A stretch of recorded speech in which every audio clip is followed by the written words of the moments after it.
감자, 김동인. 싸움, 간통, 살인, 도둑, 징역. 이 세상의 모든 비극과 활극의 근원지인 칠성문 밖 빈민굴로 오기 전까지는 복녀의 부처는 산홍공상의 제2위에 드는 농민이었다.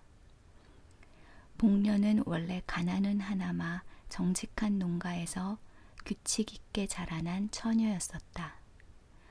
예전 선비의 엄한 규율은 농민으로 떨어지자부터 없어졌다. 허나 어딘지는 모르지만 딴 농민보다는 좀 똑똑하고 엄한 가율이 그의 집에 그냥 남아있었다. 그 가운데서 자라난 복녀는 물론 다른 집 처녀들 같이 여름에는 벌거벗고 개울에서 몇 감고 바지바람으로 동네를 돌아다니는 것을 예사로 알기는 알았지만 그러나 그의 마음속에는 막연하나마 도덕이라는 것에 대한 저품을 가지고 있었다. 그는 15살 나는 해에 동네 호라비에게 80원에 팔려서 시집이라는 것을 갔다. 그의 새서방, 영감이라는 편이 적당할까? 새서방이라는 사람은 그보다 20년이나 위로 원래 아버지의 시대에는 상당한 농민으로 밭도 몇 마지기가 있었으나 그의 대로 내려오면서는 하나 둘 줄기 시작하여서 마지막에 복녀를 판 80원이 그의 마지막 재산이었다. 그는 극도로 게으른 사람이었다. 동네 노인의 주선으로 소작밭개나 얻어주면 종자만 뿌려둔 뒤에는 후치질도 안 하고 김도 안 매고 그냥 버려두었다가는 가을에 가서는 되는 대로 거둬서 금년에 흉년 입네 하고 전주집에는 가져도 안 가고 혼자 먹어버리곤 하였다. 그러니까 그는 한 밭을 이태를 연하여 붙여본 일이 없었다. 이리하여 몇 해를 지내는 동안 그는 그 동네에서는 밥을 못 얻으리만큼 인심과 신용을 잃고 말았다. 복녀가 시집을 온 지 한 3, 4년은 장인의 덕으로 이렁저렁 지내갔으나 예전 선비의 꼬리인 장인도 차마 사위를 밉게 보기 시작하였다. 그는 처가에까지 신용을 잃게 되었다. 그들 부처는 여러 가지로 의논하다가 할 일 없이 평양 성안으로 막벌이를 들어왔다. 그러나 게으른 그에게는 막벌이나마 역시 되지 않았다. 하루 종일 기재를 지고 연광정에 가서 대동강만 내려다보고 있으니 어찌 막벌이인들 될까. 한 서너 달 막벌이를 하다가 그들은 유행 어떤 집 막간살이로 들어가게 되었다. 그러나 그 집에서도 얼마 안 되어 쫓겨나왔다. 복녀는 부지런히 주인집 일을 보았지만 남편의 게으름은 어찌할 수가 없었다. 만날 복녀는 눈에 칼을 세워가지고 남편을 채근하였지만 그의 게으른 버릇은 개를 줄 수는 없었다. 뱃섬 좀 치워달라우요. 남 졸음 오는데 님자 치우시관. 내가 치우나요? 20년이나 밥을 저먹고 그걸 못 치워? 에이쿠, 각 죽구나 말디. 2년 뭘? 이러한 싸움이 그치지 않다가 마침내 그 집에서도 쫓겨나왔다. 이젠 어디로 가나 그들은 할 일 없이 칠성문 밖 빈민굴로 밀려 나오게 되었다. 칠성문 밖을 한 부락으로 삼고 그곳에 모여있는 모든 사람들의 정업은 거지요. 부업으로는 도둑질과 자기끼리의 매음, 그 밖에 이 세상에 모든 무섭고 더러운 죄악이 있었다. 복녀도 그 정업으로 나섰다. 그러나 19살에 한창 좋은 나이의 여편네에게는 누가 밥인들 잘 줄까? 젊은 거이 거랑질은 왜? 그런 소리를 들을 때마다 그는 여러 가지 말로 남편이 병으로 죽어가거니 어쩌니 핑계는 대었지만 그런 핑계에는 단련된 평양 시민의 동정은 역시 살 수가 없었다. 그들은 이 칠성문 밖에서도 가장 가난한 사람 가운데 드는 편이었다. 그 가운데서 잘 수입되는 사람은 하루에 5리짜리 돈푼으로 1원 7, 80전의 현금을 쥐고 돌아오는 사람까지 있었다. 극단으로 나가서는 밤에 돈벌이를 나갔던 사람은 그날 밤 40원을 벌어가지고 그 근처에서 담배 장사를 하기 시작한 사람까지 있었다. 복녀는 19살이었다. 얼굴도 그만하면 빤빤하였다.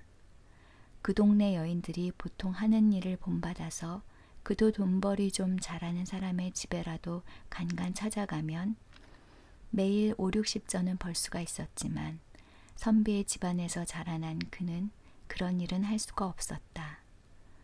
그들 부처는 역시 가난하게 지냈다. 굶는 일도 흔히 있었다.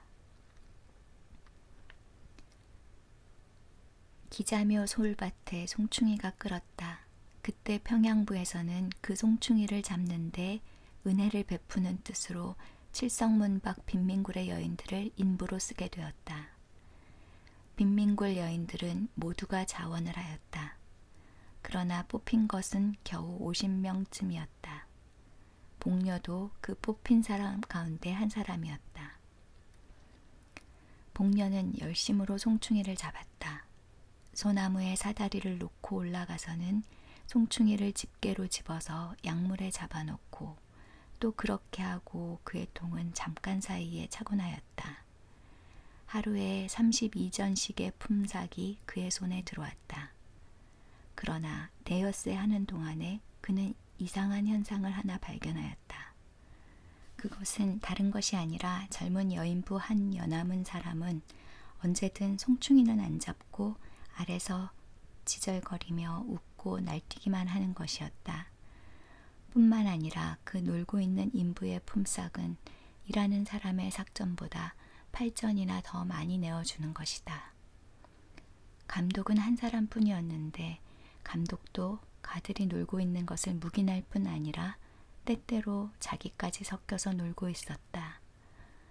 어떤 날 송충이를 잡다가 점심때가 되어서 나무에서 내려와서 점심을 먹고 다시 올라가려 할 때에 감독이 그를 찾았다. 복내, 예 복내, 왜 그럽니까? 좀 오너라. 그는 말없이 감독 앞에 갔다. 네, 네, 뒤 좀 가보자. 뭘 하래요? 글쎄, 가야. 가디요, 형님.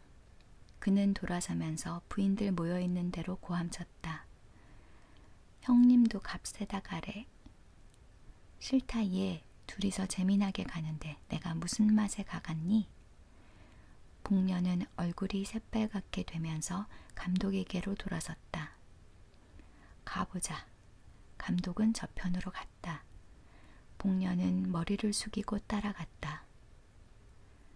복내 도습구나. 뒤에서 이런 소리가 들렸다. 복녀의 숙인 얼굴은 더욱 빨갛게 되었다.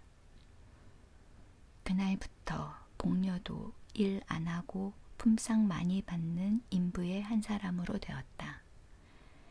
복녀의 도덕관 내지 인생관은 그때부터 변하였다. 그는 여태껏 딴 사내와 관계를 한다는 것을 생각하여 본 일도 없었다. 그것은 사람의 일이 아니요 짐승이 하는 것쯤으로만 알고 있었다. 혹은 그런 일을 하면 탁 죽어지는지도 모를 일로 알았다. 그러나 이런 이상한 일이 다시 있을까? 사람인 자기도 그런 일을 한 것을 보면 그것은 결코 사람으로 못할 일도 아니었다. 게다가 일 안 하고도 돈 더 받고 신장된 육회가 있고 빌어먹는 것보다 점잖고 일본말로 하자면 삼박자 같은 좋은 일이 이것뿐이었다. 이것이야말로 삶의 비결이 아닐까? 뿐만이 아니라 이 일이 있은 뒤부터 그는 처음으로 한계 사람으로 된 것 같은 자신까지 얻었다. 그 뒤로부터는 그의 얼굴에 조금씩 분도 발리게 되었다. 1년이 지났다. 그의 처세의 비결은 더욱더 순탄히 진척되었다. 그의 부처는 인제는 그리 궁하게 지내지는 않게 되었다. 그의 남편은 이것이 결국 좋은 일이라는 듯이 아랫목에 누워서 얼씬얼씬 웃고 있었다. 복녀의 얼굴은 더욱 예뻐졌다. 여보 아스바니, 오늘은 얼마나 벌었소? 복녀는 돈 좀 많이 벌은 듯한 거러지를 보면 이렇게 찾는다. 오늘은 많이 못 벌었세다. 얼마? 도무지 10서너냥. 많이 벌었세다 가래. 한 된냥 꿰주고 그래. 오늘은 내가 어쩌고 어쩌고 하면 복녀는 곧 뛰어가서 그의 팔에 늘어진다. 나한테 들킨 데면은 뀌고야 말아요. 난 원 이 아즈마니 만나면 야단이더라. 자, 꿰주디. 그 대신 응? 알아있디? 난 몰라요. 헤헤헤. 모르면 안 줄 테야. 글쎄 알았대도 그런다. 그의 성격은 이만큼 진보되었다. 가을이 되었다. 칠성문 밖 빈민굴의 여인들은 가을이 되면 칠성문 밖에 있는 중국인의 채마밭에 감자, 고구마며 배추를 도둑질하러 밤에 바구니를 가지고 간다. 복녀도 감자깨나 도둑질하여 왔다. 어떤 날 밤 그는 고구마를 한 바구니 잘 도둑하여 가지고 이젠 돌아가려고 일어설 때에 그의 뒤에 시커먼 그림자가 서서 그를 꽉 붙들었다. 보니 그것은 그 밭의 주인인 중국인 왕서방이었다. 복녀는 말도 못하고 멀찐멀찐 발 아래만 보고 있었다. 우리 집에 가. 왕서방은 이렇게 말하였다. 가재문닭이 원 겉도 못 갈까? 복녀는 엉덩이를 한번 휙 두른 후 뒤에 머리를 젖히고 바구니를 저으면서 왕서방을 따라갔다. 1시간쯤 뒤에 그는 왕서방의 집에서 나왔다. 그가 밭고랑에서 길로 들어서려 할 때에 문득 뒤에서 누가 그를 찾았다. 복녀 아니야? 복녀는 휙 돌아서 보았다. 거기는 곁집 여편네가 바구니를 끼고 어두운 밭고랑을 더듬더듬 나오고 있었다. 형님이 됐을까? 형님도 들어갔댔을까? 님자도 들어갔댔나? 형님은 네 집에? 나 눅서방네 집에. 님자는? 난 왕서방네. 형님 얼마 받았소? 눅서방 그 깍쟁이 놈 배추 3팩이. 난 3원 받았다. 복녀는 자랑스러운 듯이 대답하였다. 10분쯤 뒤에 그는 자기 남편과 그 앞에 돈 3원을 내놓은 뒤에 아까 그 왕서방의 이야기를 하면서 웃고 있었다. 그 뒤부터 왕서방은 무시로 복녀를 찾아왔다. 한참 왕서방이 눈만 멀찐멀찐 앉아있으면 복녀의 남편은 눈치를 채고 밖으로 나간다. 왕서방이 돌아간 뒤에는 그들 부처는 1원 혹은 2원을 가운데 놓고 기뻐하곤 하였다. 복녀는 차차 동네 거러지들한테 애교를 파는 것을 중지하였다. 왕서방이 분주하여 못 올 때가 있으면 복녀는 스스로 왕서방의 집까지 찾아갈 때도 있었다. 복녀의 부처는 이제 이 빈민굴의 한 부자였다. 그 겨울도 가고 봄이 이르렀다. 그때 왕서방은 돈 100원으로 처녀를 하나 마누라도 사오게 되었다. 복녀는 다만 코웃음을 쳤다. 복녀 강짜 같구만. 동네 여편네들이 이런 말을 하면 복녀는 흥 하고 코웃음을 웃곤 하였다. 내가 강짜를 해? 그는 늘 힘있게 부인하곤 하였다. 그러나 그의 마음에 생기는 검은 그림자는 어찌할 수가 없었다. 이놈 왕서방, 내 두고 보자. 왕서방이 색시를 데려오는 날이 가까워 왔다. 왕서방은 여태껏 자랑하던 기다란 머리를 깎았다. 동시에 그것은 새색시의 의견이라는 소문이 퍼졌다. 흥! 복녀는 역시 코웃음만 쳤다. 마침내 새색시가 오는 날이 이르렀다. 칠보 단장의 4인교를 탄 색시가 칠성문 밖 채마밭 가운데 있는 왕서방의 집에 이르렀다. 밤이 깊도록 왕서방의 집에는 진아인들이 모여서 별난악기를 뜯으며 별난곡조로 노래하며 야단이었다. 복녀는 집 모퉁이에 숨어서서 눈에 살기를 띠고 방 안의 동정을 듣고 있었다. 다른 진아인들은 새벽 2시쯤 하여 돌아갔다. 그 돌아가는 것을 보면서 복녀는 왕서방의 집 안에 들어갔다. 복녀의 얼굴에는 분이 하얗게 발리어 있었다. 신랑 신부는 놀라서 그를 쳐다보았다.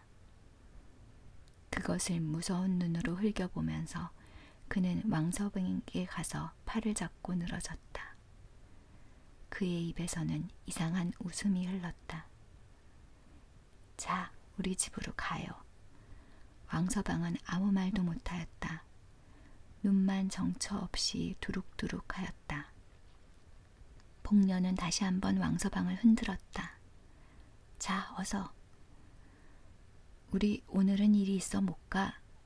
일은 밤중에 무슨 일. 그래도 우리 일이. 복녀의 입에 여태껏 떠돌던 이상한 웃음은 문득 없어졌다.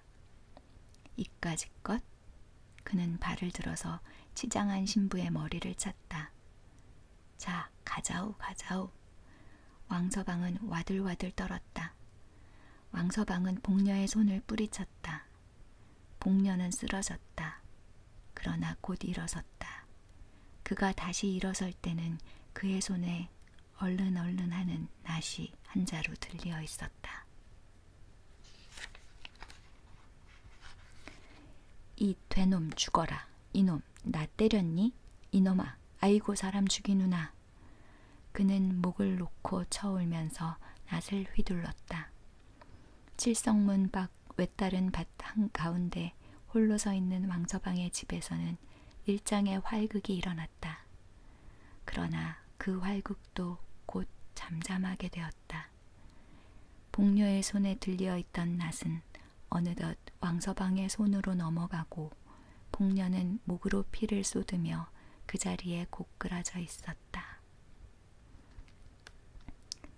복녀의 송장은 사흘이 지나도록 무덤으로 못 갔다. 왕서방은 몇 번을 복녀의 남편을 찾아갔다. 복녀의 남편도 때때로 왕서방을 찾아갔다. 둘의 사이에는 무슨 교섭하는 일이 있었다. 사흘이 지났다. 밤중 복녀의 시체는 왕서방의 집에서 남편의 집으로 옮겨졌다. 그리고 시체에는 3사람이 둘러앉았다. 한 사람은 복녀의 남편, 한 사람은 왕서방, 또 한 사람은 어떤 한방의사. 왕서방은 말없이 돈주머니를 꺼내어 10원짜리 지폐 석장을 복녀의 남편에게 주었다. 한방의사의 손에도 10원짜리 2장이 갔다. 이튿날 복녀는 뇌일혈로 죽었다는 한방의의 진단으로 공동묘지로 실려갔다.